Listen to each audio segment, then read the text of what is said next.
Alors, la situation est la suivante. Pendant la crise économique, une entreprise cotée en bourse a vu son action chuter pour atteindre la valeur de 1 euro.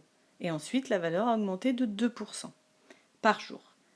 Donc, on va calculer à 0,10 moins 4 près, ça veut dire maximum 4 chiffres après la virgule, U1, U2, U3. Donc, U1, c'est après le premier jour. Donc on a notre 1 euro et on va ajouter notre augmentation de 2% qui se base sur 1 euro. C'est pour ça que je fais 1 fois 2 divisé par 100. On a U1 est égal à 1,02. Pour U2, on va repartir de ce qu'on a trouvé en U1. Donc notre 1,02 €. Et on va lui ajouter son 2% d'augmentation. Donc je fais plus 1,02 fois 2%. Ça nous donne 1,040. Enfin, pour U3, on repart de notre U2 de 1,040 et on va lui ajouter 2% de sa somme. Donc 1,040 fois 2%. Du coup, on obtient U3 qui est égal à 1,0612. J'ai bien maximum 4 chiffres après la virgule.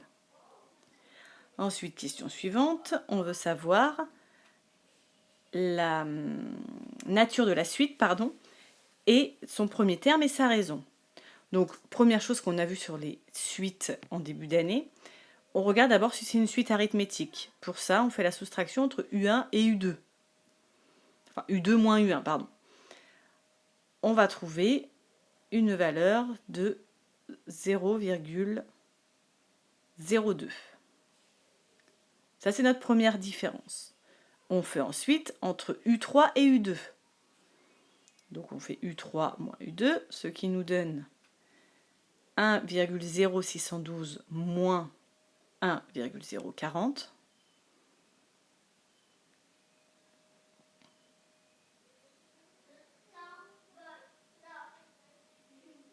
Et là, on obtient 0,0212.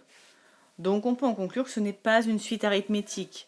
Mais on avait vu aussi en début d'année que quand on avait une augmentation de pourcentage ou une diminution d'un pourcentage, nous n'avions pas une suite arithmétique. Donc, vous allez en déduire qu'on a bien une suite géométrique, vu qu'ici, on veut se baser sur les suites. Donc, pour le vérifier, on divise U2 par U1.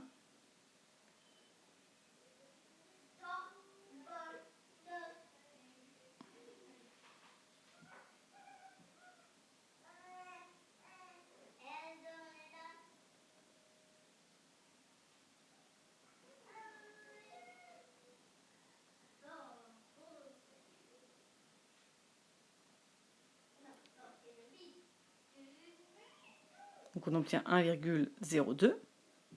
Et on fait la même chose avec U3 et U2, donc U3 divisé par U2, et on obtient également 1,02.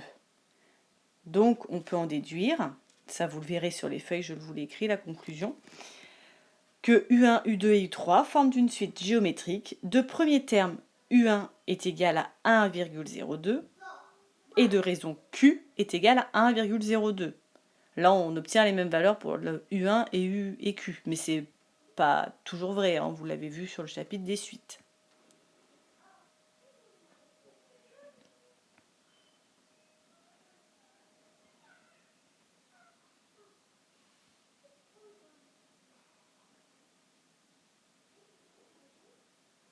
Ensuite, la question suivante, c'est exprimer la valeur UN de l'action en fonction du rang N de jours.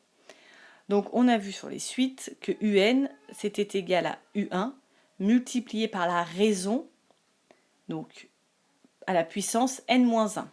Donc ici j'ai déjà écrit ma raison, c'est 1,02. Je remplace U1 par sa valeur qui est aussi 1,02.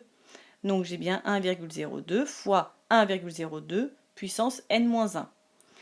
Et ça, si je calcule ça sur ce que j'essaye de me souvenir, ce qui s'est passé au collège, 1,02, c'est à la puissance 1. Et comme je multiplie deux nombres identiques à des puissances différentes, je peux juste additionner leur puissance. Donc là, je prends le 1 qui est au-dessus du 1,02, que j'additionne avec le n-1 de l'autre 1,02. Et donc 1 moins 1, ça fait 0. Il ne me reste plus que 1,02 puissance n.